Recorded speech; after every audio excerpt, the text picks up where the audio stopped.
মহাকারণিক তথাগত সম্যক সম্বুদ্ধ বিরাটময় বুদ্ধি ধর্ম আর বিশুদ্ধ সর্বগুণে গুণান্বিত অনুত্তর পুণ্যক্ষেত্র বুদ্ধি শ্রাবক সঙ্গ এই ত্রিবিধ শ্রেষ্ঠ রত্নকে সর্বপ্রথমে স্মরণ করছি।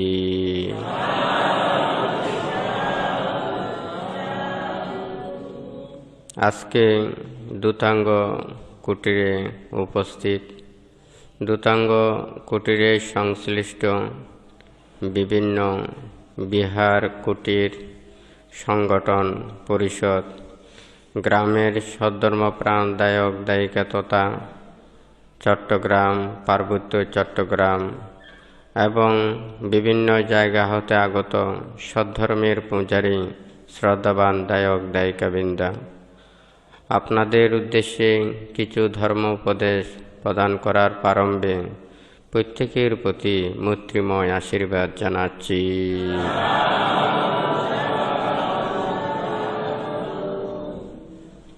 ধর্ম প্রত্যেকের মনকে পবিত্র করায়, প্রত্যেকের মনের মধ্যে সৎ চেতনা জাগ্রত করায় এবং মনকে সম্যক দিকে ধাবিত করায়।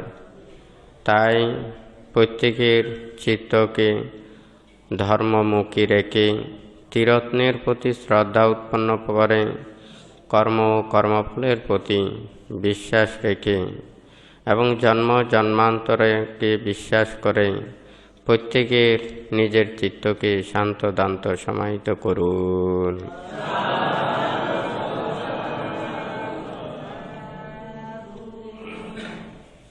তুই ভান্তে কিছুদিন গত 2 সপ্তাহ যাবৎ ভান্তে আর্য অষ্টাঙ্গিক মার্গের সম্যক দৃষ্টি সম্পর্কে ওখানে দেশনা প্রদান করেছেন।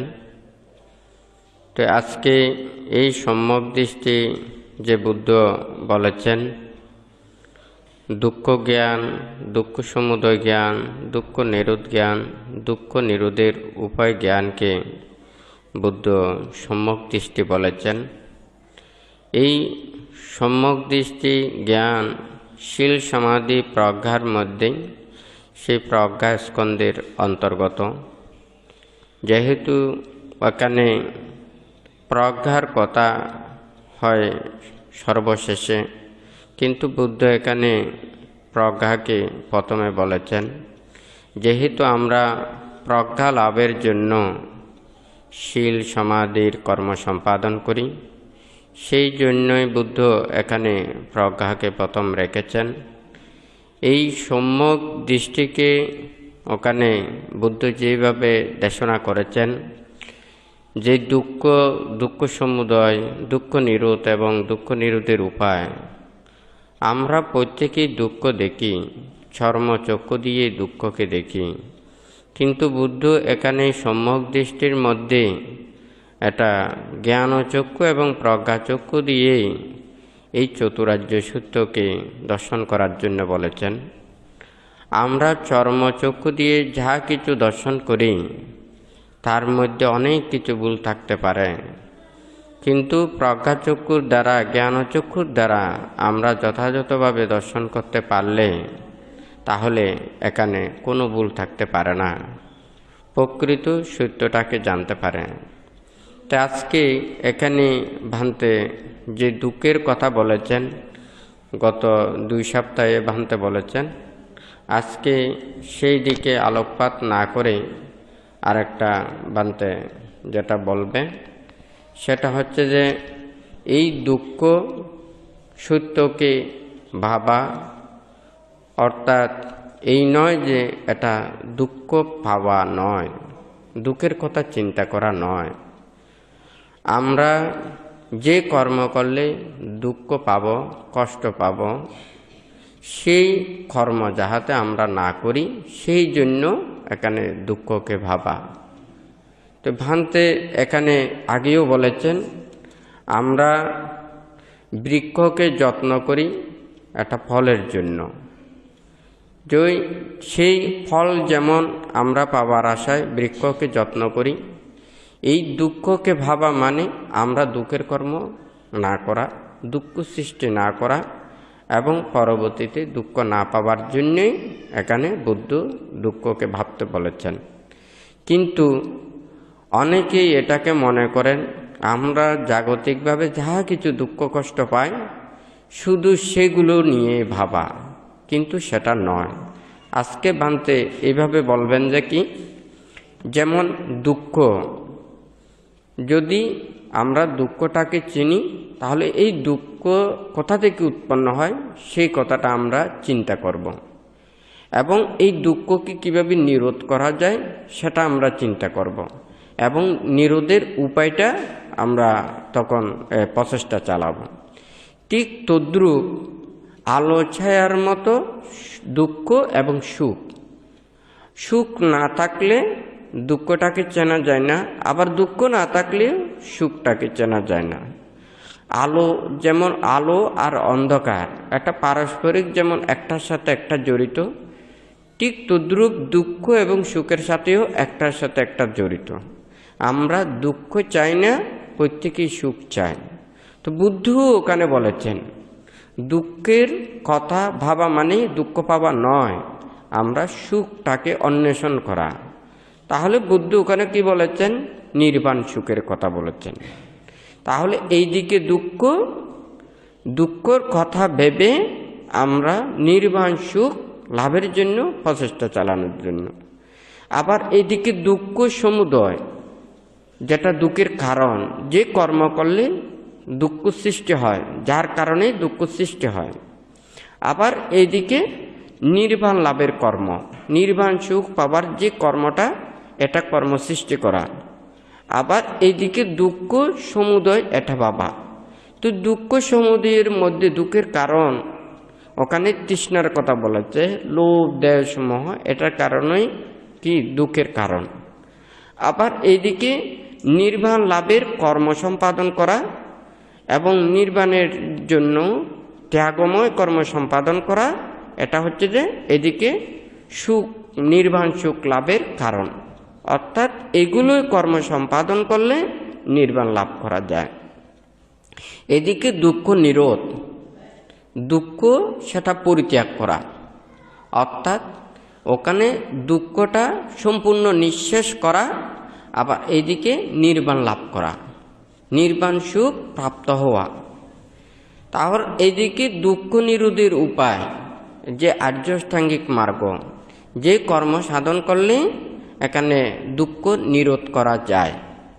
আবার এইদিকে নির্বাণ লাভের উপায়, একটার সাথে একটা জড়িত। এটা দুঃখ আমরা চাই না, সুখটাই চাই। দুঃখটাকে আমরা রাখার অর্থ হচ্ছে কি, সুখের কর্মটা দেখার জন্য। অন্ধকার যেমন অন্ধকারে কোনো কিছু দেখা যায় না, কিন্তু আলোকিত হলে ওখানে যেমন সুস্পষ্টভাবে দেখা যায়, ঠিক তদ্রূপ আমাদের যদি দুঃখটা যদি না থাকতো, মানুষের মধ্যে অভাব অনটন, রোগ শোক ভয় উপদ্রব নানান কিছু এগুলো যদি না থাকতো, তাহলে কোনো মানুষ ধর্ম পুণ্যকর্ম সৎকর্ম শীল বিনয় ধর্ম এগুলো আচরণ করতো না। ওই দুঃখকে চায় না বিদায়, কষ্টকে চায় না বিদায়, সবাই সুখের সন্ধানের জন্য ধর্ম আচরণ করতে চায়, ভালো কর্ম করতে চায়, সৎকর্ম করতে চায়। তাহলে ওই দুঃখটা এই নয় যে আমাদের কোনো এটা অভিশাপের মতো নয়, এটা একটা আশীর্বাদের মতো। ওই দুঃখ যদি না থাকতো তাহলে সুখের সন্ধান করতো না। মানুষ যদি প্রশংসা না করত তাহলে মানুষ পাপকর্ম এগুলো পরিত্যাগ করতো না। কারণ পাপকর্ম করলে মানুষ নিন্দা করে, তিরস্কার করে, দুর্ব্যবহার করে, খারাপ বাক্য ভাষণ করে। এটা কিন্তু কেউ চায় না। সবাই কিন্তু ওখানে প্রশংসা পেতে চায়, দুঃখ পেতে চায় না, সুখ পেতে চায়, অশান্তি পেতে চায় না, শান্তি পেতে চায়। তাহলে অশান্তিটা যদি না থাকতো তাহলে শান্তির কথা আসতো না। দুঃখ যদি না থাকতো সুখের কথা চিন্তা করতো না। তো বুদ্ধ সেই জন্য এখানে দুঃখের কথা ভাবতে বলেছেন। এই যে অজস্র প্রাণী এখানে দুঃখ পাচ্ছে, আমরা মানবকুলে জন্ম লাভ করেও মানুষের মধ্যে অনেক কিছু শক্তিশালী হওয়ার পরেও মানুষের মনের মধ্যে অনেক পাপ রয়েছে, লোভ, দেশ, মোহ, হিংসা, বিদ্বেষ, নানান ধরনের অকুশল চেতনাগুলো। তাহলে একজন মানুষ ওনার যদি শারীরিকভাবে সে যদি সুস্থতা থাকে, শরীর যদি ভালো থাকে, এখানেও একটা শান্তি লাভ করা যায়। আবার মনের মধ্যেও যদি শান্তি থাকে, মনের মধ্যে যদি কোনো কারো প্রতি হিংসা না থাকে, বিদ্বেষ না থাকে, কারো প্রতি অনিষ্ট কামনা যদি এগুলো যদি না থাকে, তাহলে এখানেও একটা আরও বেশি ওখানে শান্তি লাভ করা যায়। তাহলে বুদ্ধ এই এখানে দুঃখগুলো দেখাই দিয়েছেন সুখের সন্ধান করার জন্য। তাহলে যখন সে যত বেশি দুঃখ ওখানে দেখবে, সে তত বেশি সুখের জন্য উদ্গ্রীব হবে, সুখ পাবার জন্য। হ্যাঁ, যেমন একজন যখন অন্যায় করে কিংবা অপরাধ করে, যে যত বেশি গুরুতর অপরাধ করে তাকে তত বেশি শাস্তি দেয়, হয় নাকি না? তাহলে এটা কি জন্য দেয়? সে যাহাতে সেই গুরুতর অপরাধ কর্ম যাতে সে পরিত্যাগ করে। সেই গুরুতর অপরাধ কর্মকে যদি লঘুতর শাস্তি দেয়, তাহলে সে কিন্তু ওটা পরিত্যাগ করার জন্য চেষ্টা করবে না। তাহলে যেটার জন্য যত বেশি শাস্তি দেবে, সেটা তত বেশি পরিত্যাগ করার জন্য চেষ্টা করবে, হয় নাকি না? তাহলে যে যত বেশি দুঃখটাকে জানবে, সে তত বেশি সুখের জন্য ওখানে উদ্গ্রীব হবে। তাহলে বুদ্ধ বলেছেন এটা দুঃখটাকে ভাবা মানে দুঃখের কর্মটা সৃষ্টি না করা। তো আমরা হয়তো বানতে ওখানে এই দেশনায় বলেছেন 2 সপ্তাহ আগেও, আমরা প্রত্যেকেই এই যে বুদ্ধ জন্ম দুঃখ, জরা দুঃখ, ব্যাধি দুঃখ, এই মানে প্রিয় সংযোগ, প্রিয় অপ্রিয় সংযোগ দুঃখ, প্রিয় বিয়োগ দুঃখ, আমরা যা কিছু চাই সেগুলো যে আমরা পাই না, এগুলো যে দুঃখ। এছাড়াও শোক, পরিদেবন, আত্মনাদ, নানান ধরনের কায়িক, বাচনিক, এইভাবে মানসিকভাবে নানান ধরনের দুঃখ কষ্টগুলো পায়। এগুলো কিন্তু কেউ দেখছে না তা নয়, প্রত্যেক মানুষ দেখতেছে, জন্ম থেকে এগুলো দেখতেছে। অন্যায়কারীরা, অপরাধকারীরা তাও দেখতেছে, পাপীদের কেউ দেখতেছে, পুণ্যবানও দেখতেছে, এত কষ্ট পাচ্ছেও দেখতেছে, কিন্তু জ্ঞান উৎপন্ন হচ্ছে না। তাহলে লৌকিকভাবে চর্মচক্ষু দিয়ে সবাই দেখতেছে, কিন্তু জ্ঞান চক্ষু প্রজ্ঞাচক্ষু সেটা কি, এটা দিয়ে না দেখলে কিন্তু সে যথাযথভাবে বুঝতে পারবে না। আমাদের যেমন অনেক সময় প্রতিটা মুহূর্তে পরিবর্তন হয়। দেখুন, আমরা যখন খিদে উৎপন্ন হয়, তখন আমরা কিন্তু ওখানে যা কিছু রুচিসম্মত সেগুলো গ্রহণ করি। প্রথমে যখন গ্রহণ করি তখন কিন্তু আমাদের খুব ভালো লাগে, স্বাদ লাগে। যত এদিকে পেট ভরতে থাকে তত ওই স্বাদটা একটু একটু কমে যায়। অথচ কিন্তু ওই জিনিসটা তো বরাবরই থাকে, কিন্তু আমাদের রুচি পরিবর্তন হয়ে যায়, হয় নাকি না? তাহলে মানুষের শুধুমাত্র খাওয়ার সময় ওখানে 5 মিনিট, 10 মিনিট, 20 মিনিটের মধ্যে কতটুকু পরিবর্তন সাধিত হয়। হ্যাঁ, তাহলে এই চতুরার্য সত্যকে উপলব্ধি করার জন্য এইভাবে বারবার মানসিকভাবে পরিবর্তন করলে হবে না। হ্যাঁ, এই ওখানে ধর্মের প্রতি যথাযথভাবে শ্রদ্ধা, ভক্তি, বিশ্বাস এটা উৎপন্ন হতে হবে। এই দুঃখটাকে যথাযথভাবে জানতে হবে। নির্বাণ লাভের জন্য সেটা মানে একাগ্র চিত্তে এটা প্রচেষ্টা চালাতে হবে। এখন যদি মনে করুন খানিকক্ষণ যদি মানে নির্বাণ চান, খানিকক্ষণ স্বর্গসুখ চান, খানিকক্ষণ ব্রহ্মসুখ চান, তাহলে তো এটা তো হবে না। এটা নির্বাণ লাভের জন্য যথাযথভাবে ওখানে দৃঢ়, হ্যাঁ, ওটা প্রচেষ্টা করার জন্যই যেটা মানে উদ্যম সৃষ্টি করা। যেমন একটা বীজও পরিপক্ক হওয়ার জন্য আস্তে আস্তে সময় লাগে, একটা ফলও পরিপক্ক হওয়ার জন্য সময় লাগে। ঠিক তদ্রূপ দুঃখ সত্যকেও জানার জন্য ওর সময় প্রয়োজন। শুধু একটু করে দুঃখ সবাই তো দেখতেছে, সবাই তো ধর্ম কথা শুনতেছে। এই পাপকর্ম করলে আমরা নরকে যাব, তারপর ইহলোকে এইভাবে কষ্ট পাব, হ্যাঁ, অন্য প্রাণীকে কষ্ট দিলে, দুঃখ দিলে আমরা অল্পায়ু হয়ে জন্ম নেব এবং রোগ ব্যাধি এগুলো সৃষ্টি হবে, নানান প্রকারের দুঃখ পাবো। এটা তো সবাই শুনে, কিন্তু এটা শোনা বড় কথা নয়, এটা মনে প্রাণে শোনা এবং আচরণ করা, অনুশীলন করা, এটাই হচ্ছে যে বড়। হ্যাঁ, আমাদের যদি জিহ্বাটা ঠিক না থাকে, যতই দামি জিনিস খাই না কেন আমরা তৃপ্তি পাবো না। হ্যাঁ, বুদ্ধ বলেছেন যে ধম্ম হবে রাক্ষাতি ধম্মচারী, যারা ধর্ম আচরণ করবে তাদেরকে ধর্ম রক্ষা করবে। তাহলে ধর্ম আমরা আচরণ না করলে আমরা ধর্মের ফল কোথা থেকে পাবো? হ্যাঁ, তাহলে ধর্মের ফল পেতে চাইলে আমাদেরকে ধর্ম আচরণ করতে হবে। আমি গাছটাকে যত্ন নেব না, আমি ফলের আশা করব। আমি গাছের মঙ্গল চাইব না, আমি শুধু ফলের আশা চাইব, তাহলে তো ওখানে ফল পেতে পারবো না। তাহলে ফল যদি আমি পেতে চাই, গাছটাকে যত্ন করতে হবে। আমি যদি ধর্মের ফল যদি পেতে চাই, ধর্মের প্রতি শ্রদ্ধা ভক্তি বিশ্বাস রেখে এই অটুটভাবে চলতে হবে। আর তো ধর্ম তো এখানে কাউকে তো ওখানে খারাপ বুদ্ধি শেখায়নি, খারাপ পথে চলার জন্য বলেনি, অন্যায় পথে চলার জন্য বলেনি। সবাইকে বলেছে যে ওখানে ভালো পথে চলার জন্য, ন্যায় পথে চলার জন্য, সৎ পথে চলার জন্য। তাহলে যে যতটুকু সেটাকে নিজেকে পরিশুদ্ধতাভাবে চলতে পারে, করতে পারে, যা কিছু ভালো কর্ম করতে পারে, ন্যায় পথে চলতে পারে, এটাই তো উপদেশ ওখানে দিয়েছেন। কিন্তু কাউকে তো কোনো কাজকর্ম ওখানে না করার জন্য ওখানে বুদ্ধ বলে নাই। তাহলে ওখানে বিনয় মোতাবেকে সৎভাবে ন্যায়ভাবে এই কর্মগুলো করতে বলেছে। তাহলে আমরা ধর্মের ফল যে আছে, আমাদের সেই ধর্মের প্রতি যথাযথভাবে শ্রদ্ধা ভক্তি বিশ্বাস এগুলো যথাযথভাবে না থাকলে আমরা ধর্মের ফল পাবো না। তাহলে বুদ্ধজি এখানে বলেছেন, এখানে সুখের কথা বলেছেন, দুঃখটাকে ভাবার জন্য একটাও বলেছেন। এখন যেই দুঃখ আমরা প্রতিনিয়ত দেখতে পাই, এগুলোকে মনে প্রাণে কে কতটুকু বিশ্বাস করে? আসলে যে বিশ্বাস করে, যেমন মনে করুন যেই গরু ওখানে পোড়া হয়, সেই গরু কিন্তু আগুন দেখলে ভয় পায়, এমনকি লাল কোনো কিছু দেখলে সেখানেও কিন্তু ভয় পায়, যে পোড়া খেয়েছে। তাহলে আমরা দুঃখগুলো দেখতেছি, কিন্তু মনে প্রাণে কতটুকু দেখতেছি?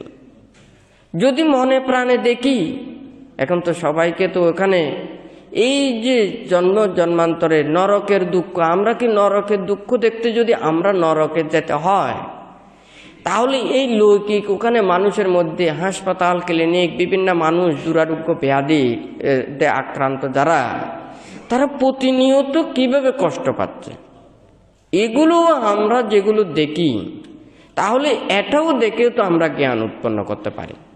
আবার যদি কেউ যদি বলে যে আমি তো খুব সুখে আছি, আমার তো কোনো এইভাবে কষ্ট পাচ্ছি না, দুঃখ পাচ্ছি না, ও কষ্ট পাচ্ছে, দুঃখ পাচ্ছে, এই দুঃখের কারণটা আমি যদি চিন্তা করি, ও জন্ম নিয়েছে, আমিও জন্ম নিয়েছি, তাহলে ও যে কষ্টগুলো পাচ্ছে, এই কষ্টটা কিন্তু কেউ দেয়নি। হ্যাঁ, এই কষ্টটা ওখান থেকেই সৃষ্টি হয়। যেমন আপনার দেহটা না থাকলে তো আপনার দেহের মধ্যে এত ব্যাধি এগুলো হতো না। দেহটা উৎপন্ন হয়েছে, সেই দেহতেই এই পাপের এইগুলো কর্মের বিপাকগুলো কষ্ট অনুযায়ী, দুঃখ অনুযায়ী, পাপ অনুযায়ী এই কষ্টগুলো পাচ্ছে, হয় নাকি নয়? তাহলে আমরা যেহেতু কর্ম এবং কর্মফলকে বুদ্ধ বিশ্বাস করতে বলেছেন, তাহলে এই কর্ম আদে কর্মফলও সবাই বিশ্বাস করে, এই দিকে করে, ওই লৌকিকটা বিশ্বাস করে, পরমাত্মিকটা বিশ্বাস করে না। কেউ যদি বলে যে না আমি ধর্মপথে, ন্যায় পথে, সৎ পথে চলি, আমি তো বেশি আয় রোজগার করতে পারি না, হ্যাঁ, আর যে অন্যায় পথে চলে, খারাপ পথে চলে, মিথ্যে পথে চলে, সে তো বেশি আয় করে। এখন টাকার অংশ তো বেশি দেখা যায়, বাহিরের অংশ তো বেশি দেখা যায়, কিন্তু আমরা তো মনের অংশ, পরের অংশ এগুলো তো আমরা দেখতে পাই না, হয় নাকি নয়?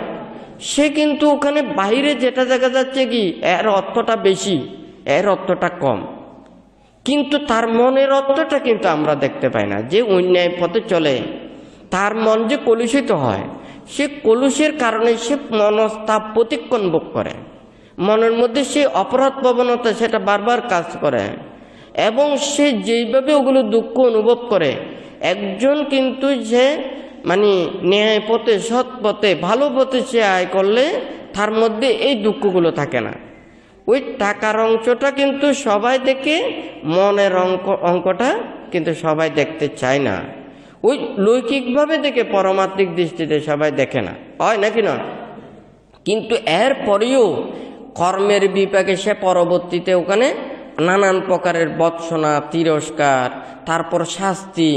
আবার দেখা যায় এই কর্মগুলো করতে গিয়ে একটা মানুষ যখন ভালো হতে চায়, সে কিন্তু অনেক কষ্ট করে সে কিন্তু ভালো হতে পারবে। কিন্তু খারাপ হতে চাইলে এত কষ্ট লাগে না। পানি যেমন অবিরত নিচের দিকে সহজে ওখানে চলে যায়, কিন্তু ওখানে উপরের দিকে পানি নেওয়াটা খুব কঠিন, ভালো হওয়াটা খুব কঠিন, খারাপ হওয়া খুবই সহজ। তাহলে বানতে প্রায় সময় বলে যে কি, বদভ্যাস পরিত্যাগ করা কঠিন, সদভ্যাস গঠন করা কঠিন। তাহলে ওখানে যদি সে যখন ওই খারাপ কর্ম যখন করে যাবে, মন চিত্ত যখন কলুষিত হয়ে যাবে, এই মনটাকে তার পরিশুদ্ধতা করাটা খুব কঠিন হয়ে যাবে। কিন্তু যে শুদ্ধ পথে চলে, ন্যায় পথে চলে, ভালো পথে চলে, হয়তো তার দেখা যাবে যে কম, কিন্তু মনের মধ্যে শান্তি আছে, পরিবারের মধ্যে শান্তি আছে, একজন অপরজনের মধ্যে ওখানে বিশ্বস্ততা আছে, হয় নাকি না? তাহলে একটা লৌকিক দৃষ্টিতে দেখা আর পরমাত্মিক দৃষ্টিতে দেখা এক নয়। চতুরার্য সত্যকে চর্মচক্ষু দিয়ে দেখা, আর হচ্ছে যে জ্ঞানচক্ষু দিয়ে দেখা আর প্রজ্ঞাচক্ষু দিয়ে দেখা এক নয়। যেমন মনে করুন, আপনি যদি আপনাকে নষ্ট করতে চান, তাহলে বেশিক্ষণ সময় লাগবে না, কিন্তু ভালো হতে পারবেন না। কামাইও করতে পারবেন, খুব দ্রুতও কামাই করতে পারবেন, কিন্তু আপনাকে খারাপ পথে চলতে হবে, খারাপ পথে অনুশীলন করতে হবে। জীবনে যে খারাপ পথে যাবেন আর ভালো পথের কথা চিন্তা করতে পারবেন না, হয় নাকি নয়? আপনি ওখানে আয় রোজগার করার জন্য সারা মাস পরিশ্রম করে আপনি মাসিক বেতন ওগুলো নেবেন, কিন্তু যে অন্যায় করে, যে অপরাধ পথে চলে, সে কিন্তু কি একদিনেই 1 মাসের বেতনটা নিয়ে ফেলবে, হয় নাকি না? সে কিন্তু ওখানে ওখানে কাজ করে ওটা অর্জন করেছে, তাকে ওই বেতন নেওয়ার দিনেই অ্যাটাক করে যদি ওখান থেকে যদি পুরোটা নিয়ে যায়, তাহলে একদিনের কামাইয়ে কিন্তু 1 মাসের কামাই ওখানে শেষ করে ফেলেছে, হয় নাকি না? কিন্তু এখানে দুইজনেরই বিপদ হয়েছে, কারণ ওই যে উপার্জন করেছে তারও অনেক কষ্ট সৃষ্টি হয়েছে, তার পরিবার পরিজনও বিপদে পড়েছে। আর যে কিন্তু ওই 1 মাস পর্যন্ত এটার জন্য বসে রয়েছে, সেও কিন্তু পাপ সৃষ্টি করেছে। ও কিন্তু ভালো কর্ম করে দুঃখ কষ্ট তার জীবনে যেমন কষ্ট পাচ্ছে, এ কিন্তু পাপ উৎপন্ন করে ওখানেও কষ্ট পাচ্ছে। তাহলে পাপ কর্ম করতে হলে যারা করে, এইদিকে সে যেমন কষ্ট পায়, তার সংস্পর্শে যারা থাকে তারাও কিন্তু কষ্ট পায়, হয় নাকি না? কিন্তু মানুষেরা এটা কি চিন্তা করে? এটা চিন্তা করে না। কিন্তু লাভের যখন আশা দেখে, তখন দেখা যায় পাপ এবং অন্যায় কর্ম করতেও ওখানে খুব সহজে চলে যায়। কিন্তু ওই অন্যায় কর্ম করে যে, সে কিন্তু যে একটা মনে করে যে চোরের মন পুলিশ পুলিশ বলে না, সে প্রতিক্ষণে তার মনটা কিন্তু স্বস্তি থাকবে না, শান্তি থাকবে না। আমাকে কেউ ধরছে কিনা, আমাকে কেউ ওখানে দেখছে কিনা, আমাকে কেউ খারাপ বলছে কিনা, এদিকে কেউ শাস্তি পাবে কিনা, আমাকে চিনছে কিনা, হয় নাকি না? কিন্তু একজন যার মধ্যে মন নিষ্পাপ থাকে, কোনো প্রকারের ওখানে কালিমা থাকে না, তাহলে ওখানে যে একটা শান্তি, নির্মল পানিতে ওখানে শান্তি পাওয়া যায়। তাহলে দূষিত পানিতে, গোলা পানিতে, দুর্গন্ধ পানিতে ওখানে শান্তি পাওয়া যায় না। এটাও পানি, ওটাও পানি। তাহলে ন্যায় পথে চলা আর অন্যায় পথে চলা দোনোটা কাজ বটে, কিন্তু একটা কাজের মধ্যে পূর্ণাঙ্গ শান্তি পাওয়া যায়, আর একটা কাজের মধ্যে ওখানে পূর্ণাঙ্গ শান্তি পাওয়া যায় না। কিছু শান্তি পাওয়া যায়, আবার কিছু অশান্তি পাওয়া যায়, আবার শান্তির চাইতে অশান্তি বেশি, এই ধরনের কর্মও আছে। যেমন মধুর সাথে বিষ মিশিয়ে দিয়েছেন, তখন কিন্তু মধুর ওখানে মিষ্টিটা অনুভব হবে, কিন্তু মধুর সাথে যে বিষ মিশ্রিত করেছে, সেই কিন্তু বিষের ওখানে কষ্টটা আরো বেশি ওখানে পাবে, হয় নাকি নয়? তাহলে ওটার সাথে সাথে ওই সুখের সাথে কিন্তু ওখানে দুঃখ বিদ্যমান থাকবে। তো এখানে বানতে যে কথাগুলো আজকে বলতে চাচ্ছে যে কি, সম্যক দৃষ্টি ওখানে দুঃখের কথাগুলো বুদ্ধ বলেছেন। এটা এই নয় যে যেমন দুঃখ ভাবা, আবার হচ্ছে যে ওখানে নির্বাণ সুখকে ভাবা। দুঃখ ভাবা মানে দুঃখের কর্ম না করা, নির্বাণ সুখের কর্মটা ওখানে চিন্তা করা, অর্থাৎ সে দুঃখ পরিত্যাগ করে সে কিন্তু নির্বাণ সুখ সে প্রত্যাশা করবে। এখানে বুদ্ধ দুঃখ দেখায়নি, সুখ লাভের জন্য ওই সুখটা নির্বাণ সুখটা দেখাইছেন। এখানে সেই দুঃখের কারণ হচ্ছে যে কি, এখানে যে তৃষ্ণার কথা বলেছেন, এখানে নির্বাণ সুখের কর্মটা হচ্ছে ত্যাগময় কর্ম। এখানে ত্যাগ কি জন্য? এখন যদি সংসারের যাবতীয় যা কিছু যারা এই সংসারে থাকে, এখন জীবন অতিবাহিত করার জন্য চতুর্পত্যয়ের প্রয়োজন, আহার প্রয়োজন, বাসস্থানের প্রয়োজন, ওষুধপত্যের প্রয়োজন। হ্যাঁ, এই যে আহার, বস্ত্র, বাসস্থান, ওষুধপত্র জীবন চলার জন্য প্রত্যেকের প্রয়োজন। কিন্তু বুদ্ধ কাউকে ওখানে কি মানে বলে নাই যে ওখানে বসে থাকার জন্য বলে নাই, সৎভাবে কর্ম করার জন্য বলেছেন। এখন মানুষের জন্য, কোনো মানুষ যদি একজন অপরজনকে উপকার করতে যদি না চায়, সহযোগিতা করতে যদি না চায়, কারো যদি দুঃখে কষ্টে যদি এগিয়ে যদি না আসে, তাহলে এটা তো মানুষ হতে পারে না। তাহলে মানুষের মধ্যে এটা আন্তরিকতা, বিশ্বস্ততা, মানুষের মধ্যে মিলিত থাকার জন্য প্রয়োজন, সেটা হচ্ছে ত্যাগ। তাহলে আপনার যদি ত্যাগ ও চেতনা যদি না থাকে, তাহলে তো আপনি কাউকে সহযোগিতা করবেন না, কারো দুঃখে এগিয়ে আসবেন না, কারো ওখানে সাহায্য করার জন্য এগিয়ে আসবেন না। তাহলে মানুষের মধ্যে এগিয়ে আসার জন্য ত্যাগ ও চেতনার প্রয়োজন, হয় নাকি না? তাহলে এটা হচ্ছে লৌকিকভাবে ত্যাগ।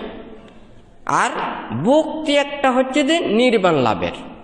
যেমন লৌকিকতায় মানুষ একটা প্রাণীকে ওখানে উপকার করার জন্য যে সহযোগিতা করা হয়, যে সাহায্য করা হয়, এটাও ত্যাগ। এই ত্যাগটা হচ্ছে লৌকিক কুশল কর্ম সম্পাদন করা। আবার নির্বাণ লাভের জন্য ত্যাগ, এটা হচ্ছে ভোগ ত্যাগ। যেমন মনে করুন আপনি রাজা হয়েছেন, তাহলে আপনার ওখানে অনেক দুঃখ দুর্দশাপূর্ণ মানুষদেরকে সহযোগিতা করেন, সাহায্য করেন, এটা আপনার পুণ্য হবে। কিন্তু আপনার নির্বাণ সুখ লাভ হবে না। নির্বাণ সুখ লাভের জন্য প্রয়োজন আপনাকে ত্যাগ করতে হবে। কি ত্যাগ? ভোগ ত্যাগ। যেমন মনে করুন চোখ দিয়ে দেখা, কান দিয়ে শোনা, জিহ্বা দিয়ে রস আস্বাদন করা, তাহলে এই পঞ্চ ইন্দ্রিয়ে সুখ অনুভব করা।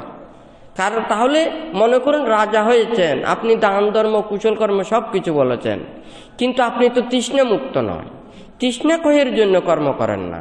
তৃষ্ণা ক্ষয়ের জন্য কর্ম করলে তখন কিন্তু নির্বাণ সুখ লাভ করা যাবে। তাহলে কুশল কর্ম সম্পাদনের জন্য ত্যাগ করা প্রয়োজন, আবার নির্বাণ লাভের জন্য ত্যাগ করার প্রয়োজন। তাহলে লৌকিক বস্তু চতুর্পত্যয় আদি ত্যাগ করা, এটা হচ্ছে যে কুশল কর্ম, পুণ্যকর্ম। এবং যে ভোগ ত্যাগ করতে পারলে তাহলে নির্বাণ সুখ লাভ করা যায়। তাহলে বুদ্ধ ওই দুঃখ নিরোধ যে ত্যাগের কথা বলেছেন, ওখানে যে দুঃখ নিরোধ, ওখানে এই কাম তৃষ্ণা, ভব তৃষ্ণা, বিভব তৃষ্ণা, গত শুক্রবারে বানতে ৬২ প্রকার মিথ্যে দৃষ্টির কথা বলেছেন। তাহলে ওই যে বানতে সম্যক দৃষ্টি, মিথ্যে দৃষ্টির মধ্যে ৬২ প্রকার মিথ্যে দৃষ্টি, এগুলো কিন্তু কোনো লৌকিক চক্ষু দিয়ে নয়, চর্মচক্ষু দিয়ে নয়, এগুলো হচ্ছে মনের সন্দেহ, মনের ওখানে নানান ধরনের চিন্তা, চেতনা, বিশ্বাস, অবিশ্বাস, এই সমস্তই হচ্ছে ওখানে ৬২ প্রকার মিথ্যে দৃষ্টি। এখানে মানুষ সবাই এক, কিন্তু চিন্তা চেতনা এক নয়, মন মানসিকতা এক নয়। হ্যাঁ, ভালো মানুষেরও দুইটা, খারাপ মানুষেরও দুইটা। হ্যাঁ, হয় নাকি না? আবার এদিকে ভালো মানুষেরও দুই পা, দুই হাত, খারাপ মানুষেরও দুই হাত। তাহলে ওই চোখ, নাক, মুখ সবগুলো ঠিক আছে, কিন্তু মন মানসিকতা ঠিক নেই, হয় নাকি না? তাহলে বুদ্ধ এখানে বলেছেন নির্বাণ লাভের জন্য, প্রকৃত সম্যক দৃষ্টি ভাবাপন্ন হবার জন্য তার লৌকিক যেগুলো দেখা যাচ্ছে এগুলো সবাইকে কিছু না কিছু ঠিক করা যাবে, কিন্তু মনটাকে ঠিক করা খুবই কঠিন, হয় নাকি নয়? তাহলে মনটাকে ঠিক করার জন্যই এখানে ৬২ প্রকার মিথ্যে দৃষ্টি, মনের মধ্যে নানান কিছু উৎপন্ন হয়। এই মানসিকতাগুলো ওখানে ৬২ প্রকার মিথ্যে দৃষ্টির মধ্যে ওখানে অন্তর্গত করেছেন, যেগুলোকে ৩ ভাগে বিভাজন করলে লোভ, দেশ, মোহ। তাহলে ওই লোভ, দেশ, মোহজনিত এই ৬২ প্রকার মিথ্যে দৃষ্টি মনের মধ্যে উৎপন্ন হয়। তাহলে ওখানে বুদ্ধ যে বলেছেন শ্রদ্ধা দ্বারা, বান্তে প্রথমে বলেছে ত্রিরত্নের প্রতি শ্রদ্ধা উৎপন্ন করা, কর্ম এবং কর্মফলের প্রতি বিশ্বাস রাখা, এবং জন্ম জন্মান্তরকে বিশ্বাস করা। এখন আমি যদি বুদ্ধকে বিশ্বাস না করি, আমি বুদ্ধের প্রতি শ্রদ্ধা উৎপন্ন না করি, তাহলে আমার বুদ্ধের কথাগুলো এগুলো কোনোটাই আমার ওখানে ভালো লাগবে না। কারণ আমি তো বুদ্ধকে বিশ্বাস করি না, সারাদিন আমি বুদ্ধের কথা বললো, তাহলে ওখানে কোনো কাজ হবে না, কারো লাভ হবে না। কারণ আপনি তো নিজেই বিশ্বাস করেন না, তাহলে সারাদিন এগুলো বলে কোনো কিছু লাভ নেই। আপনার কলসিটা উল্টো করে রেখেছেন, সারাদিন রাত ওখানে বৃষ্টি পড়বে, কলসিতে ওখানে এক ফোঁটা পানিও ওখানে ডুববে না, হয় নাকি না? এখন মনটা তো ওখানে একেবারেই উপর করে রেখেছেন, উত করে রেখেছেন। উত করে রাখলে তখন ধর্মটা এখানে কোনো কিছু যাবে না, হ্যাঁ, হয় নাকি নয়? তুই ঠিক তদ্রূপ ওখানে মনটাকে যেমন ত্রিরত্নের প্রতি, আমার যদি বুদ্ধের প্রতি শ্রদ্ধা উৎপন্ন হয়, আমি বুদ্ধের কথা যদি বিশ্বাস করি, তাহলে যেভাবে নিয়ম নীতি দিয়েছেন আমি অটুটভাবে প্রতিপালন করব, হয় নাকি নয়? আমি বুদ্ধের কথা বিশ্বাস না করলে, বুদ্ধের প্রতি শ্রদ্ধা আমার না থাকলে, আমি কিন্তু এই নিয়ম নীতি আচরণ করব না। আমি মানুষের সামনে ভালো হয়ে থাকব, পেছন দিকে আমি খারাপ হয়ে যাব, হয় নাকি না? কিন্তু অটুটভাবে সে যদি হয়, সে কিন্তু সামনে হোক পেছনে হোক কোনো দিকে সে খারাপ হবে না। তাহলে শ্রদ্ধাটা এমন একটা জিনিস, বিশ্বাস এমন একটা জিনিস, যেমন আমি আমার কল্যাণ মিত্রকে যদি আমি কল্যাণ মিত্র রূপে বিশ্বাস করা, আর শত্রুকে আমি কল্যাণ মিত্র রূপে বিশ্বাস করা তো এক নয়, হ্যাঁ। তাহলে শত্রুকে সে যদি কল্যাণ মিত্র মনে করে, শত্রু যে কর্ম বলবে সেগুলো সে করবে, সে বিপদে বলবে, কোনো দিকে লাভ হবে না, বরঞ্চ ক্ষতি হবে, হয় নাকি নয়? তাহলে ভালোকে ভালো রূপে জানা, খারাপকে খারাপ রূপে জানা, এইটাই হচ্ছে প্রকৃতপক্ষে ওখানে কি সম্যক দৃষ্টি, হ্যাঁ। আবার যদি সে যদি মিথ্যাকে সত্য রূপে জানা, সত্যকে মিথ্যে রূপে জানা, এটা হচ্ছে মিথ্যে দৃষ্টি, হ্যাঁ।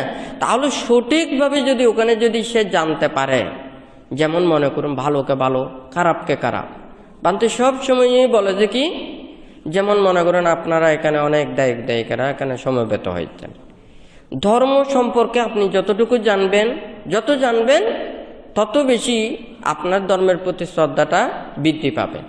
এখন যদি ধর্মের প্রতি আপনার শ্রদ্ধা না থাকে, আনুগত্যতা না থাকে, শীল বিনয় ধর্ম আচরণ না করেন, তাহলে আপনি মুখে মুখে যত কিছু বলেন না কেন, তাহলে ওই ধর্মের ফলটা পাওয়া যাবে না। তাহলে আবার এই দিকে যদি দায়ক দায়িকেরা যদি ধর্ম আচরণ না করে, ধর্ম শিক্ষা যার যদি না পায়, তাহলে আমরা যারা ভিক্ষু সমন সংঘরা আছে তারাও কিন্তু ঠিক হবে না। কারণ মূল গোড়াটা হচ্ছে তো দায়ক দায়িকা, নাকি নয়? সংসার থেকে তো আমরা এসেছি, হ্যাঁ। ভিক্ষু সমনরা তো সংসার থেকে আসে, হয় নাকি নয়? তাহলে ছোট কাল থেকে যখন মাতা পিতার কাছ থেকে যখন ধর্ম শিক্ষাটা পাবে, ধর্মের প্রতি আনুগত্যতা এগুলো শিখবে, হ্যাঁ, ত্রিরত্নের প্রতি শ্রদ্ধা এগুলো শিখবে, তাই সে যখন আস্তে আস্তে বড় হবে, সে কিন্তু ওখানে সেগুলো শ্রদ্ধা সম্পদ লাভ করবে, হয় নাকি নয়? তাহলে সংসারে থাকলে সে থাকবে শীলবান, ধার্মিক। যখন ভিক্ষু সমন হবে, সেও কিন্তু শীলবান, মানে প্রজ্ঞাবান, জ্ঞানবান হবে, হয় নাকি নয়?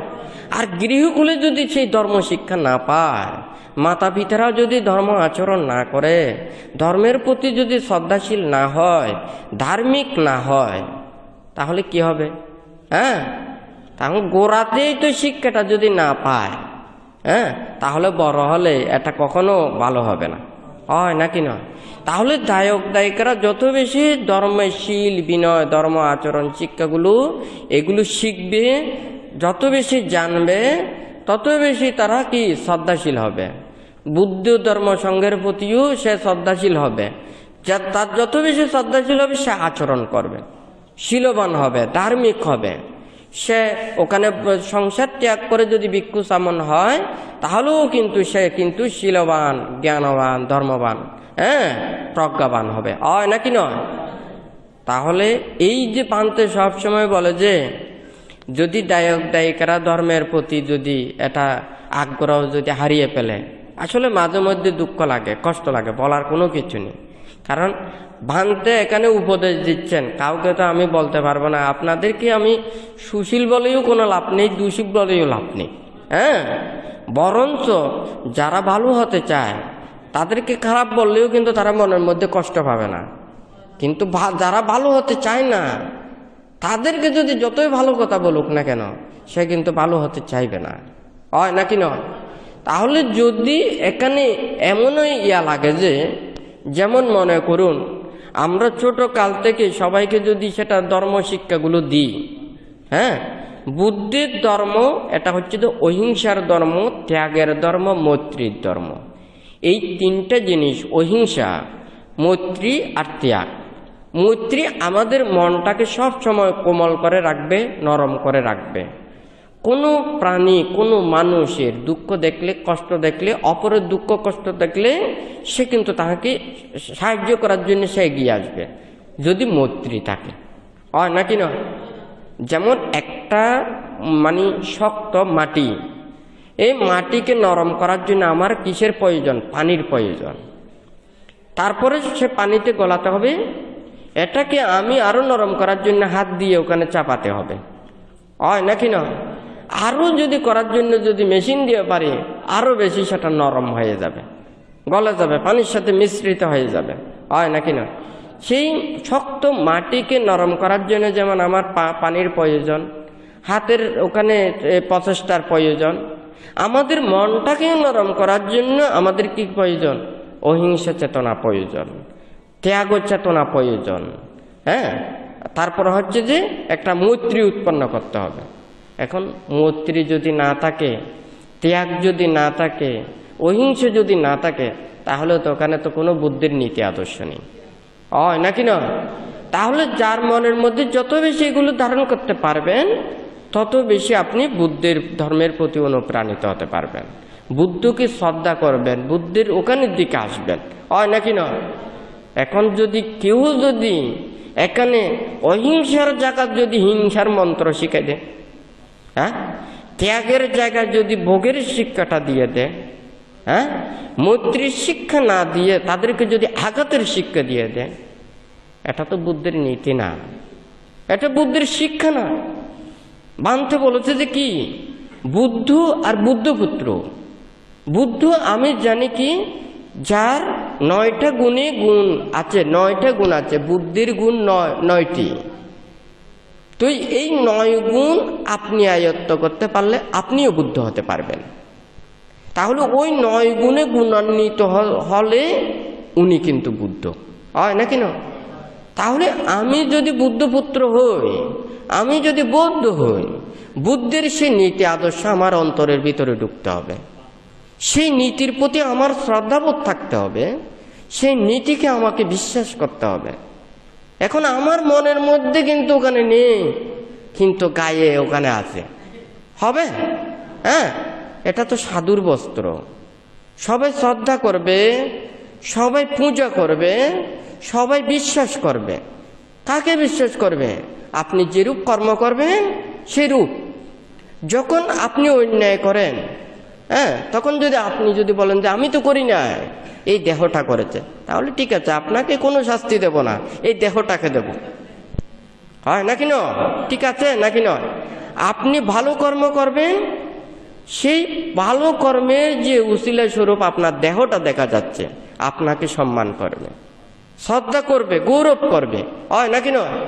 এই দেহ দ্বারা কেউ যদি সুখ পায়, শান্তি পায়, সে এই দেহটাকে মূল্যায়ন করবে, হয় নাকি নয়? তাহলে ঠিক তদ্রূপ এটা যদি চিন্তা করে, আমি তো সাধুর বস্ত্র ধারণ করেছি, আমি তো বুদ্ধের বস্ত্র ধারণ করেছি। বুদ্ধ কি জিনিস? বুদ্ধ ত্যাগী, যিনি ওখানে রাজসুখ পরিত্যাগ করে, এই নয় যে উনি নিজে মানে ভিক্ষা পাত্র নিয়ে সাবাইক নিয়ে ধারে ধারে গিয়ে ওখানে করেছেন। এটা কি দেখাইছেন? ত্যাগটা দেখাইছেন। কিন্তু এই নয় যে এই যেটা দেখা যাচ্ছে এটা ত্যাগ বড় কিছু নয়।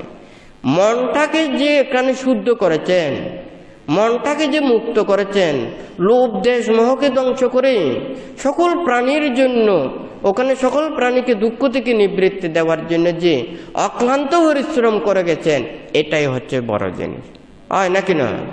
আর যদি আপনি যদি মনে করেন বুদ্ধকে এইভাবে দেখা যায়, তাহলে এই বস্ত্রটা এখানে ১,৫০০ ২,০০০ টাকা দিয়ে পাওয়া যায়, হয় নাকি না? মাথার চুলটা ওখানে ফেলে দিয়ে এই ১,৫০০ ২,০০০ টাকা দিয়ে এই বস্ত্রটা কিনে গায়ে পরে যদি সাধু হওয়া যেত, তাহলে তো ২,০০০ টাকা দিয়ে সাধু হওয়া যেত, হয় নাকি না? লক্ষ লক্ষ কোটি কোটি টাকা আয় উপার্জন করেও সাধু হতে পারে না।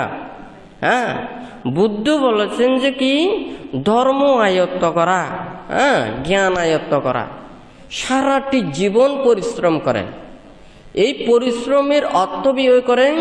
আপনার যদি কোনো রোগ ব্যাধি হয়, অসুস্থতা হয়, তখন কি এই মানে এগুলো খরচ করেন। আবার যদি কেউ যদি বলে যে কি আপনার এমন দুরারোগ্য ব্যাধি হয়েছে, আপনার হাতটা কেটে ফেলতে হবে, তখন কিন্তু আপনার প্রাণটা রক্ষা করার জন্য হাতটা কেটে ফেলবেন, হয় নাকি না? আর ধর্ম পাওয়ার জন্য, ধর্ম লাভের জন্য আপনার জীবনটাকে পর্যন্ত দিয়ে দিতে হবে। তাহলে যে ধর্ম লাভ করা নিজের জীবনকেও তুচ্ছ মনে করে, তাহলে সেই ধর্ম এখানে ১,৫০০ ২,০০০ টাকা দিয়ে বেচা যায়। হ্যাঁ, এত সহজভাবে ধর্মকে মানে নিয়ে ফেলেছে, হয় নাকি না? এটা এইভাবে কোনোদিন ধর্ম লাভ করা যায় না। ধর্ম কিভাবে লাভ করা যায়? আপনার মনটাকে যদি শুদ্ধ করেন, আপনি কায়ের দ্বারা কোনো পাপ কাজ করবেন না, বাক্যের দ্বারা কোনো খারাপ বাক্য ভাষণ করবেন না, মনটাকে সম্পূর্ণ পরিশুদ্ধতা অর্জন করবেন, বিশুদ্ধতা অর্জন করবেন, মনের মধ্যে সমস্ত পাপ কালিমাগুলো দূরীভূত করতে পারবেন, তখন ওই ধর্মটাকে সুস্পষ্টভাবে দেখা যাবে। তো বান্তে যে গত কয়েক সপ্তাহ বান্তে দেশনায় বলেছেন, আমরা আয়না দিয়ে ওখানে মুখ দেখি। হ্যাঁ, তুই এই আয়নার উপরে যদি ময়লা আবর্জনাগুলো থাকে, যত ময়লা বেশি থাকবে ওখানে কোনো কিছু দেখা যাবে না।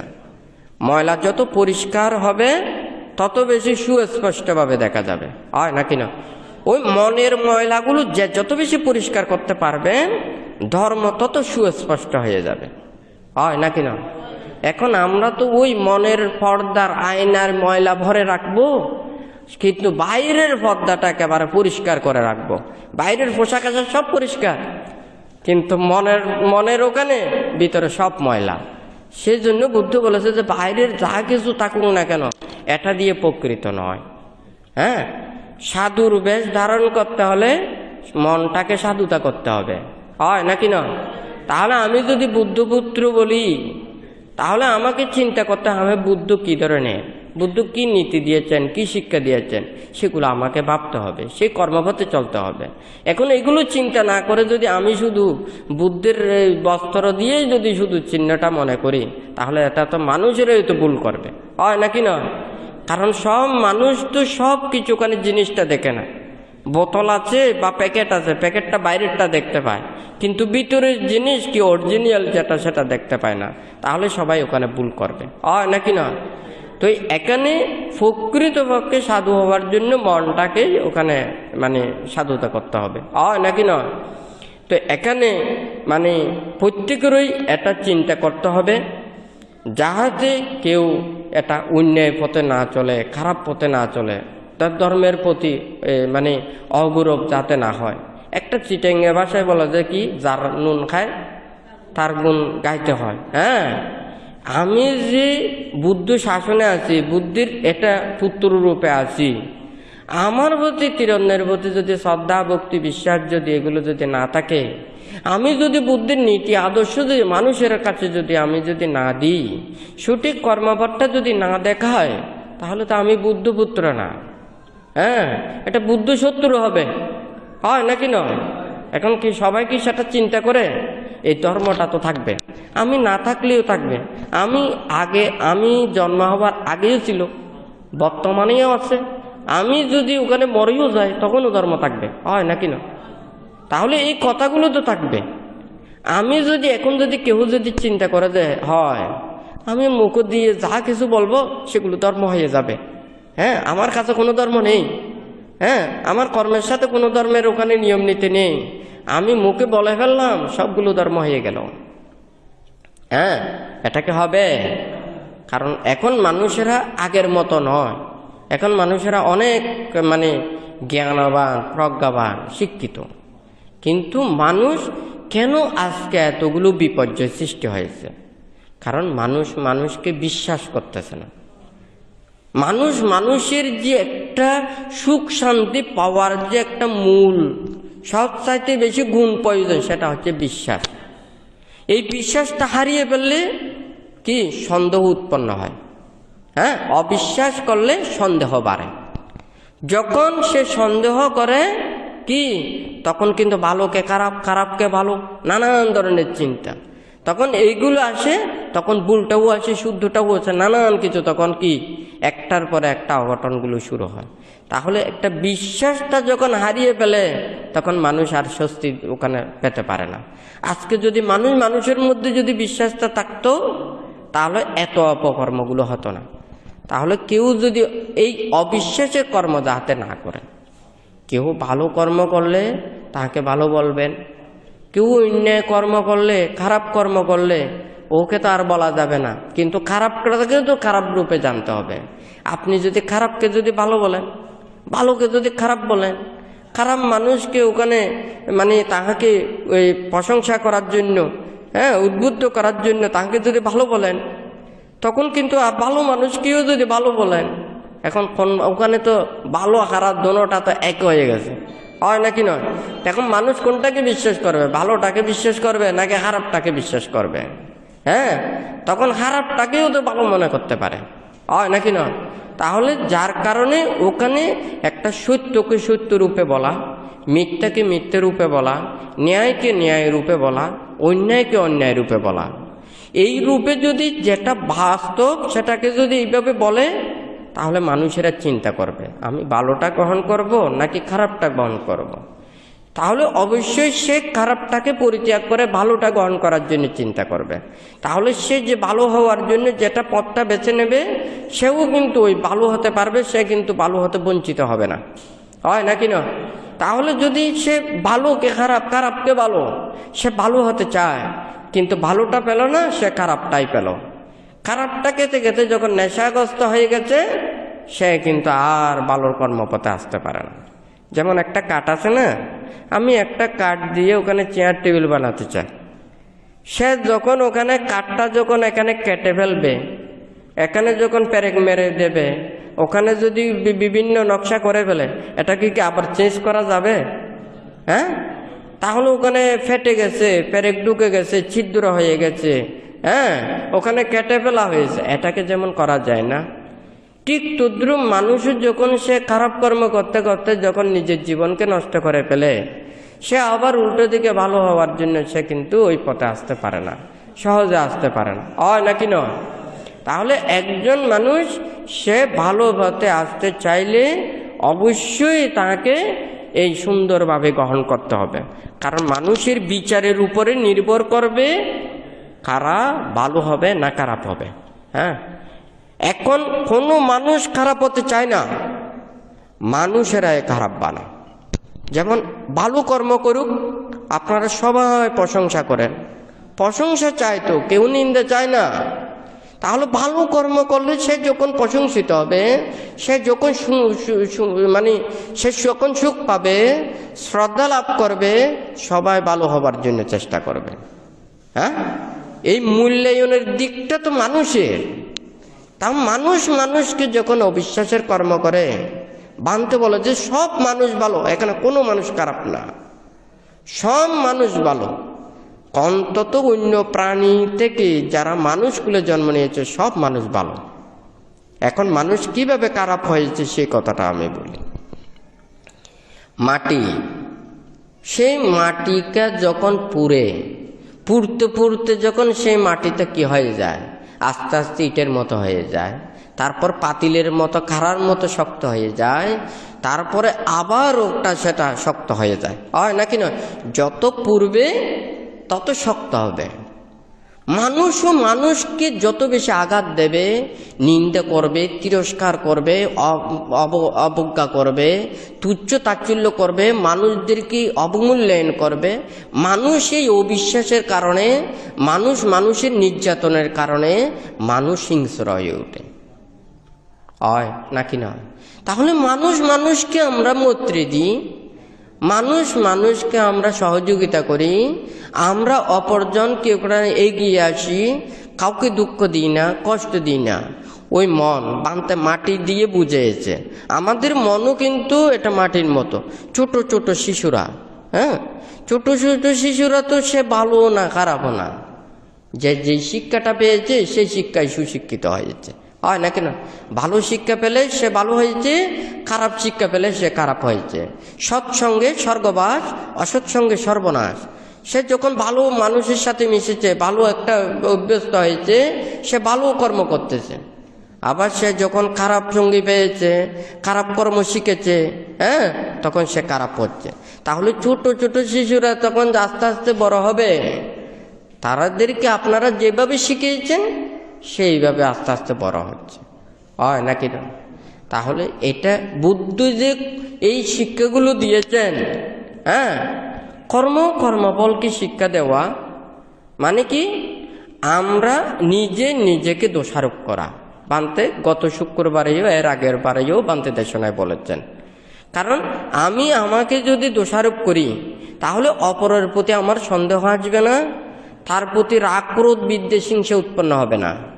তখন আমার দুঃখের কারণ আমাকেই দোষারোপ করব, কারো প্রতি কোনো হিংসা উৎপন্ন হবে না। কিন্তু আমার যদি অপরজনের প্রতি দোষ চাপাইয়া দেওয়ার যদি অভ্যেসটা থাকে, হ্যাঁ, তখন কিন্তু মনের মধ্যে কুবুদ্ধি অনেক কিছু উৎপন্ন হবে, হয় নাকি নয়? তখন একটা পাপ ডাকানোর জন্য অনেক পাপের আশ্রয় নিতে হবে এবং অনেক ধরনের পাপ কর্ম করতে হবে, সে কিন্তু সে অন্যায় কর্মপথের দিকে চলে যাবে, হয় নাকি না? তাহলে একটা কর্ম এবং কর্মফলকে বিশ্বাস রেখে যে কিন্তু নিজেকে দোষারোপ করে, সে কিন্তু অপরজনের প্রতি হিংসা বিদ্বেষ উৎপন্ন হয় না। তাহলে কর্মফলকে বিশ্বাস করতে পারলে, নিজেকে শিক্ষা দিয়ে যদি গ্রহণ করতে পারে, সে খুব সহজে নিজেকে মুক্তির কর্মপথের দিকে আসতে পারবে, হয় নাকি না? আর আমি যদি এখন অপরজনকে বারবার দোষারোপ করি, তাহলে আমি যদি একজন নির্দোষী মানুষকে যদি অপরাধী হিসেবে সাব্যস্ত করি, সে একবার সহ্য করছে, দুইবার সহ্য করছে। ওই যারা বিভিন্ন অপরাধ কর্ম করে তাদের জীবনের ওখানে আলোকপাত করলে দেখা যাবে যে কি, আপনি কি জন্য খারাপ হয়েছেন? আমি ভালো ছিলাম, আমি ভালো চেয়েছি, আরেকজনের উপকার করেছি, মানুষেরা আমাকে মূল্যায়ন করে নাই, আমাকে গুরুত্ব দেয় নেই, আমাকে সহযোগিতা করে নাই। আমার নিজের প্রাণ দিয়ে আমি সবাইকে সহযোগিতা করতে চেয়েছি। তখন কিন্তু আমাকে কি, যখন লাভ পেয়েছে, যখন সুখ পেয়েছে, আনন্দ পেয়েছে, তখন সবাই আমাকে ভালো বলেছে। কিন্তু যখন বিপদে পড়লাম, তখন কেউ আমার সেই সত্য কথাটা কেউ বলল না। তখন সে ভালো ছেড়ে খারাপে রূপান্তরিত। মূল্যায়ন যেদিকে বানতে মনে করছে যে পানি, এই পানিগুলোর কোনো দিকে যাওয়ার অধিকার নেই, এটার যাবে যে নিম্ন দিকে। আমি ড্রেন যেই দিকে করে দেব সেই দিকেই পানিটা যাবে, হয় নাকি না? আসলে আমরা মানুষকে কোন শিক্ষা দিচ্ছি? আমি মানুষকে যদি মানবতার শিক্ষাটা দিই, প্রকৃত সত্যের শিক্ষাটা দিই, তাহলে মানুষ সবাই সুর সেদিকে করে যাবে। হ্যাঁ, আমরা তো সেই শিক্ষা না দিয়ে যখন, হ্যাঁ, ও হিংসার জায়গায় যখন হিংসার মন্ত্রগুলো দিই, হ্যাঁ, তাহলে ওই ত্যাগের জায়গায় না দিয়ে ভোগের শিক্ষাটা দিই, হয় নাকি না? মৈত্রীর শিক্ষা না দিয়ে যদি আঘাতের শিক্ষাটা দিই, হ্যাঁ, তাহলে এটা দিয়ে তো মানুষের একটা শান্তি আসবে না, সুখ আসবে না। বানতে বারবার দেশনা এখানে বলেছেন, সবাই ওখানে কি হওয়ার জন্য? সবাই সচেতন হওয়ার জন্য, সজাগ হওয়ার জন্য। এমন একটা পরিস্থিতি আসতে পারে যখন উত্তেজনা করতে করতে করতে করতে এমন একটা পরিস্থিতি হবে, তখন আমি প্রশ্ন করব, কারা আপনারা ধর্ম চান? কারা বুদ্ধি সদ্ধর্মকে রক্ষা করতে চান? কে রক্ষা করতে চান? আমি সব কিছু বলবো। তখন বলবো যে কারা কারা ধর্মকে রক্ষা করতে চায়, হ্যাঁ, তাদের নামের তালিকা আমাকে দেবেন। তখন তাদেরকে বলবো যে কি কি কর্ম করলে আপনারা ধর্মকে রক্ষা করতে পারবেন। এই অপরাধ কর্মগুলো করলে আপনারা ধর্মকে রক্ষা, এই শিক্ষাটা আপনি কোথায় পেয়েছেন? বুদ্ধির কোন নীতি শিক্ষাতে পেয়েছেন? কোন ত্রিপিটকের মধ্যে পেয়েছেন? তাহলে বুদ্ধির যে এখানে নীতি শিক্ষাতে যেখানে প্রতিটা মুহূর্তে নির্বাণের কথা আছে, ত্যাগের কথা আছে, মৈত্রীর কথাটা আছে, আপনি এই বুদ্ধির প্রকৃত শিক্ষাটা না দিয়ে মানুষদেরকে কি শিক্ষা দিচ্ছেন? এটা কোথায় পেয়েছেন? এগুলো সব কিন্তু এখানে সিরিয়াল আছে। এগুলো যখন তাদেরকে দেয়া হবে তখন কিন্তু এটা কোনোটাই এগুলোর উত্তর দিতে পারবে না। হয় লালটা থাকবে, নয় সাদাটা হয়ে যাবে। সাদাটা হলে সাদাটা থাকেন, আপনারা দায়ক উপাসক উপাসিকা, হ্যাঁ, আপনারা আবার মনে করেন না আমি বানতে আছি, আপনাদের বয়স হয়ে গেছে, সেটা নয়। আমি বানতে আছি, আমি বানতে হলে বান্তের শীল বিনয় প্রতিপালন করতে হবে। আপনারা দায়িকা আপনাদের কর্তব্য কর্ম এটা সম্পাদন করতে হবে, হয় নাকি না? তাহলে আমরা বানতে হলে বান্তের মতো থাকবো, গৃহী হলে গৃহীর মতো থাকতে হবে, হয় নাকি না? আমরা প্রত্যেকের তো বুদ্ধের পূজারী, হ্যাঁ, বড় ছোট বুদ্ধের পুত্র, হয় নাকি না? আপনারা হচ্ছেন পূজারী, আমরাও বুদ্ধের পূজারী, হয় নাকি না? সবাই মিলে যার যার অবস্থানে থেকে যে যেইভাবে পারে সেইভাবে ধর্মকে রক্ষা করার জন্য সচেষ্ট হতে হবে, হয় নাকি না? তাহলে এখানে কিন্তু নাম দিয়ে যদি মনে করুন বুদ্ধকে শ্রদ্ধা করে না, ভক্তি করে না, বিশ্বাস করে না, তারা যদি ওখানে বৌদ্ধ বলে দাবি করে, যারা শীল বিনয় ধর্ম আচরণ করে তারা বৌদ্ধ বলতে পারবে না। হ্যাঁ, যারা বুদ্ধির প্রকৃত শীল বিনয় এগুলো আচরণ করে, প্রকৃত ভিক্ষু ধর্ম আচরণ করবে, তারা ভিক্ষু না। আর যারা শীল বিনয় আচরণ করবে না তারা নাকি ভিক্ষু। হ্যাঁ, মানে যারা বুদ্ধির প্রকৃত পুত্রের দাবিদার তারা বুদ্ধির পুত্র না, হ্যাঁ, যারা দাবিদার নয় তারা পুত্র। হ্যাঁ, মানে এইভাবে যদি ওগুলো যদি বলে থাকে তাহলে এটারও তো উত্তর আসতে পারে। তো যারা ধর্মকে রক্ষা করতে চায় তাহলে আপনারা যে বুদ্ধির প্রকৃত শীল বিনয় ধর্ম এগুলো না জেনে যদি অপরজনকে শিক্ষা দেন, তাহলে যে অন্যায় পথে চলতে চলতে যখন ধর্মটা নষ্ট হয়ে যাবে, তো বাংলাতে বুঝে বলেছে যে বুদ্ধপুত্র কারা?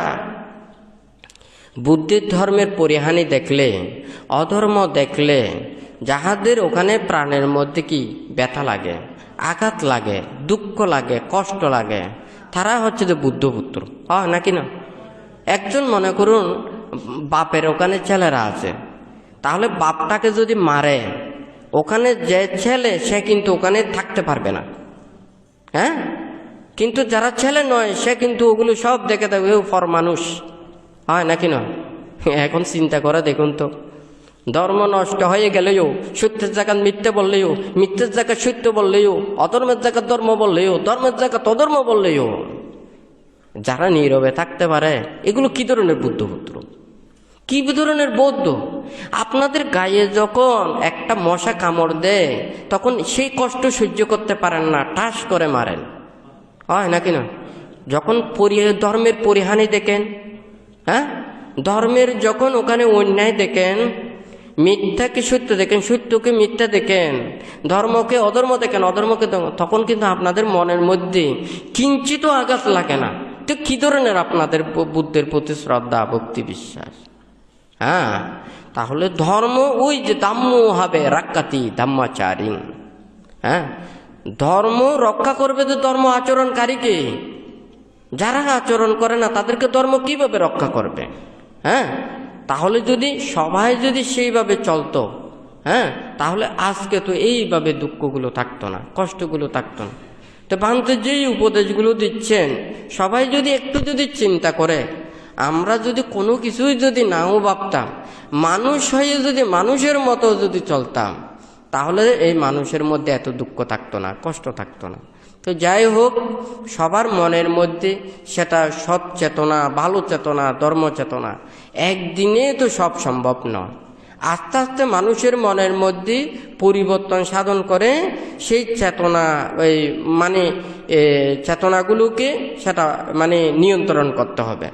কারণ মানুষের যেটা একটা শিক্ষা, যেমন আমি তো শিক্ষামন্ত্রী না, আমি কোনো রাষ্ট্রমন্ত্রীও না, আমার কথায় রাষ্ট্রও চলে না, শিক্ষাও চলে না, হয় নাকি নয়?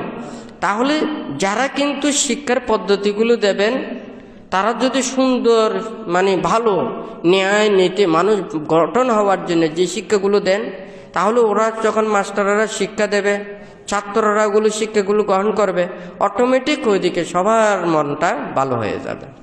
তাহলে যারা নীতি নির্ধারক, তারা যত বেশি ভালো হওয়ার জন্য চিন্তা করবেন, ওদের মন মানসিকতা ভালো হবে এবং মানুষেরাও ভালোটা গ্রহণ করবে, তখনই সেটা মানে দুইজনের সহযোগিতায় খুব সহজে মানুষেরা শান্তিতে থাকতে পারবে।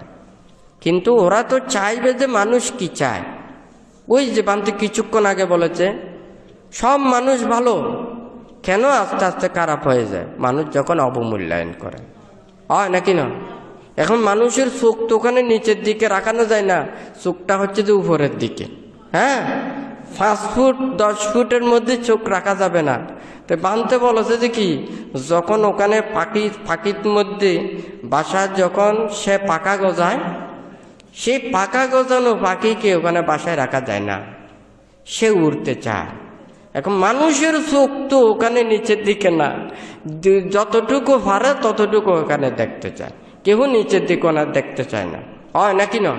তাহলে আমরা যদি মানুষেরা একেবারে দূরে না দেখে আমার যতটুকু প্রয়োজন আমি ততটুকু দেখি, আমি সুন্দরভাবে চলি, ভালোভাবে চলি, তাহলে এই বিপদগুলো হতো না, হয় নাকি না? তাহলে একটা শান্তিতে থাকার জন্য, সুখে থাকার জন্য শুধু আমি একা শান্তি সুখ চাইলে হবে না, সবাইকেই চাইতে হবে, সবাইকেই গ্রহণ করতে হবে।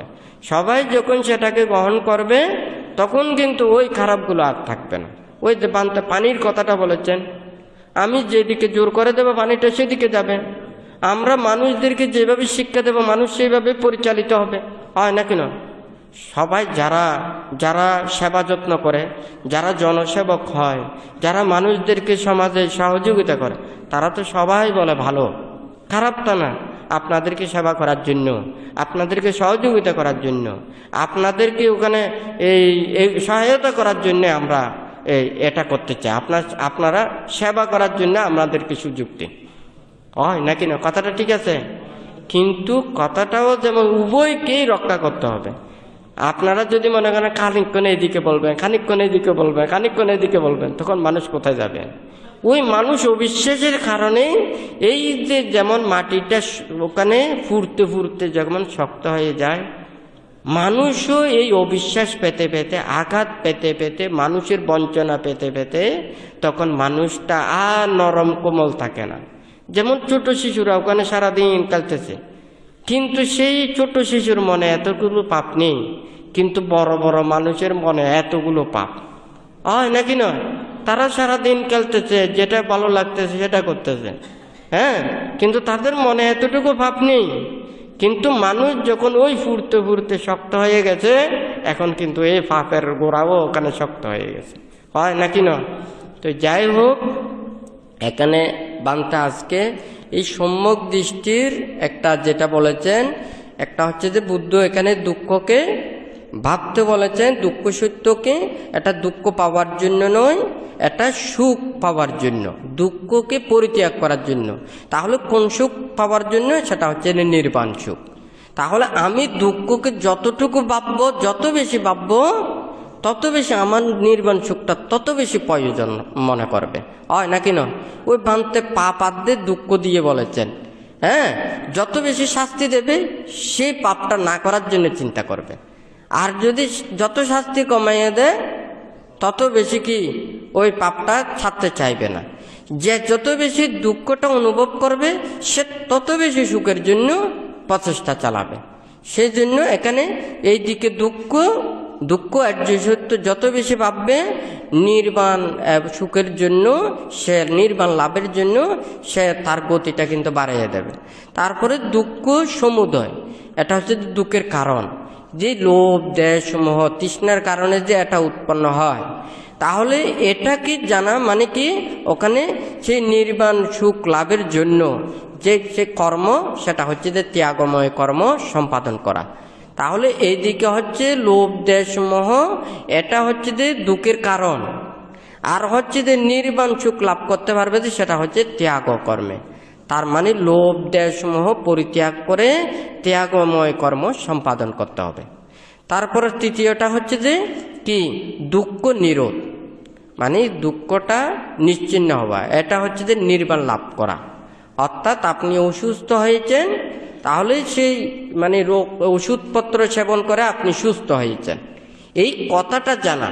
সুস্থ হওয়া নয়, মানে এই ওষুধটা খেলে আমি এই রোগটা থেকে মানে রোগটা মুক্ত হবে, হ্যাঁ সুস্থ হবে। তাহলে এটাকে বিশ্বাস করা, অর্থাৎ নির্বাণ লাভকে বিশ্বাস করা বা নির্বাণ লাভ করা। তার হচ্ছে দুঃখ নিরোধের উপায়। এখানে হচ্ছে যে কি যে আর্য অষ্টাঙ্গিক মার্গের কথা বর্ণনা করেছেন। তো এখানে নির্বাণ লাভের উপায়, ওখানে আর্য অষ্টাঙ্গিক মার্গ কর্মগুলো সম্পাদন করা, আবার নির্বাণ লাভের কর্মটা ওখানে সহযোগিতা করা, একটার সাথে একটা জড়িত। কারণ যখন আর্য অষ্টাঙ্গিক মার্গ পথে চলবেন তখন কিন্তু নির্বাণ লাভের উপায়ের কর্মটাও সাধিত হবে। দোনোটাই ওখানে লৌকিকভাবে সম্পাদন এবং লোকোত্তরভাবে সম্পাদন, অর্থাৎ চর্মচক্ষু দিয়ে আপনারাও এখানে দেশনা করতে পারেন, বলতে পারবেন, কিন্তু এটা তো মুখের ভাষায় হবে, কিন্তু জ্ঞানের ভাষায় হবে না। হ্যাঁ, প্রজ্ঞা দিয়ে হবে না। তখন জ্ঞানার্ধে প্রজ্ঞা দিয়ে হবে। সে কিন্তু ওই আর্যরা যে কর্মপথ দিয়ে চলবে তখন সেইভাবে চলবে, কিন্তু যতক্ষণ না পর্যন্ত সেটা লোকোত্তরভাবে হবে না, লৌকিকভাবে হয়, একটা ভুল হতে পারে, হ্যাঁ অশুদ্ধ হতে পারে, বা অন্যায়ভাবে হতে পারে, প্রকৃষ্টভাবে নাও হতে পারে।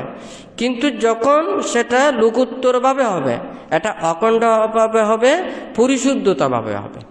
তো যাই হোক, এখানে বানতে আজকে আপনাদেরকে অনেক কিছু এখানে বলেছেন। প্রত্যেকেই যারা মানে এই মানুষদেরকে মানে বিপদগামী না করে, অধর্ম পথের দিকে মানে উদ্বুদ্ধ না করে সৎ পথে, ন্যায় পথে এবং ধর্ম পথের দিকে উদ্বুদ্ধ করাটা এটা প্রত্যেকেরই মানুষের সেটা দায়িত্ব এবং কর্তব্য। আমরা দুর্লভ মানব জন্ম লাভ করে কেউ এখানে সারাটি জীবন এখানে বেঁচেও থাকবে না, কেউ থাকবে না।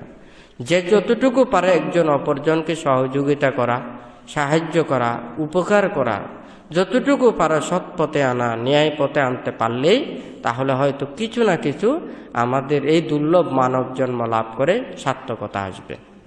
আর যদি এগুলো না করে যদি অপরজনকে যদি দুঃখের কর্মপথের দিকে নিয়ে যায়, তাহলে এই দুর্লভ মানব জন্ম লাভ করাটা এটা আর দুর্লভ না, এটা সুলভ হয়ে যাবে।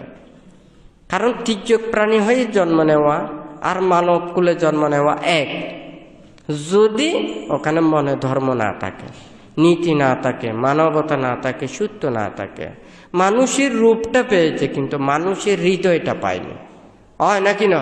তাহলে মানুষের হৃদয়টা না পেলে, আমরা রূপটা পেলে, বনের মধ্যে বন্য মানুষ অনেক আছে, তো আছে না নাই? দক্ষিণ আফ্রিকা, আমেরিকা, ইউরোপের মধ্যে অনেক গভীর জঙ্গলের মধ্যে এখনো বন্য মানুষ আছে, যেখানে কোনো সভ্যতা সংস্কৃতি পায়নি। মানুষের যে একটা হৃদয়তা, তাদের মনের মধ্যে যেটা আকর্ষণ করে নাই, সেই ধরনের বন্য মানুষও আমাদের মতো রূপ, হ্যাঁ বন্য প্রাণী আছে। তাহলে এটা দুর্লভ মানব জন্ম না। দুর্লভ মানব জন্ম যখন হবে তখন সে মানব জন্ম লাভ করে তাতে সম্যক দৃষ্টি ভাবাপন্ন হতে হবে এবং সেই সৎ ধর্ম পেতে হবে। ন্যায়ের শিক্ষা, ধর্ম শিক্ষা, সৎ উপদেশ শিক্ষা, এগুলো পেয়ে নিজের অন্তরের মধ্যে যদি ওখানে আনতে পারে, তাহলে হচ্ছে যে এটা কি এই দুর্লভ মানব জন্ম এটা হবে। আর যদি মানব জন্ম লাভ করে মানবের কোনো কিছু ওখানে নেই, গুণাবলীও নেই, চেতনাও নেই, মনের মধ্যেও নেই, এটা শুধু মানুষের রূপটা পেল কিন্তু মানুষ হলো না, আর দুর্লভ কোথা থেকে হবে? হয় নাকি না? তাহলে দুর্লভ মানব জন্ম কখন হবে? আমরা যখন মানুষের কথা ভাববো, হ্যাঁ প্রকৃত মানুষ হয়ে ভাববো এবং ধর্মপথে চলবো, নীতির পথে চলবো, সৎ পথে চলবো, তখনই আমাদের মানব জন্ম দুর্লভ হবে। হয় নাকি না? তো যাই হোক, যারা এখানে সমবেত হয়েছেন, যারা এই উপদেশ শ্রবণ করছেন, আপনাদের প্রত্যেকের প্রতি ভান্তে পুনঃ আশীর্বাদ জানিয়ে এখানেই পান্তের উপদেশ পরিসমাপ্তি করছি।